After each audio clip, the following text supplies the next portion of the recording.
What's up, boys? Welcome back to another video. Today, we're doing our first review of the college basketball season for North Carolina Tar Heels.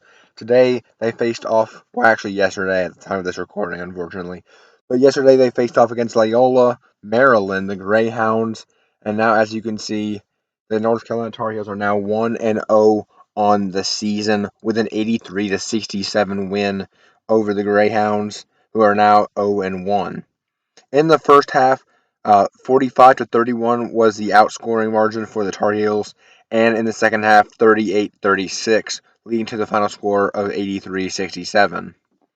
Now, if we scroll down here, looking at the game flow chart, it was pretty much Carolina control at all times. There were some sloppy moments in there, but it was really never a doubt that Carolina was going to win this basketball game.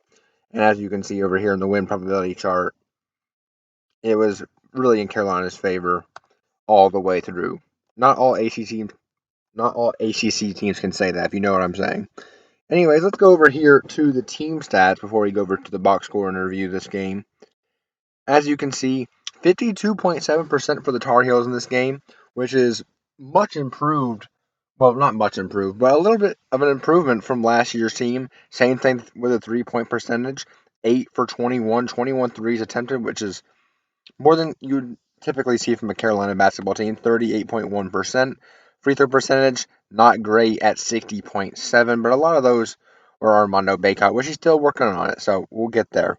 Rebounds, we did out-rebound Loyola 6-3. That's on the offensive boards. Total, we also out-rebounded them 37-30. We led an assist, had 7 steals in this game. If I can get that pop-up to go away. Blocks 3-1 in favor of Carolina. Total turnovers 12 for each squad tonight. Fouls 20-21 in favor of Carolina. Largest lead for Loyola was 0. Largest lead for Carolina was 26 in this basketball game. Carolina got off into a hot start, leading like 20, like 19 to 6 or something around there. But let's go over here to box score, and we'll scroll down here. In my opinion, the player of the game is going to be Caleb Love, but by a very, very slight margin. Caleb Love had 22 points tonight, with 2 rebounds and 2 assists, as well as 2 steals to go along with it. And the main thing that gave him the edge over Brady Manek for player of the game was that turnover number. Turnovers for Caleb Love, only 0.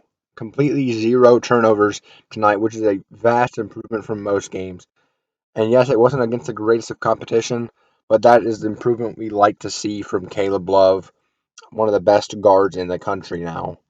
As for the rest of the starters, we had R.J. Davis starting at the 2 guard. He finished with 6 points, 5 boards, 5 assists, and a steal as well.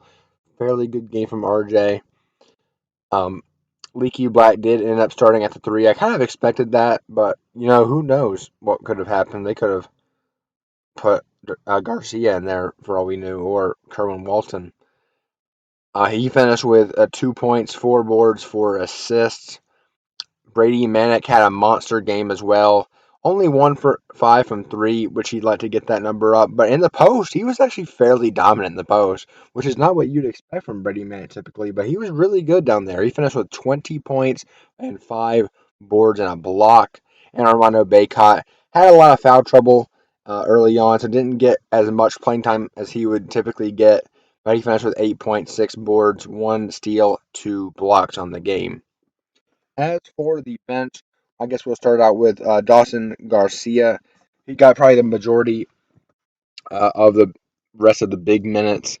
So 12 points, 9 boards, almost a double-double for Dawson, which is a really good sign. 2 assists and 2 steals.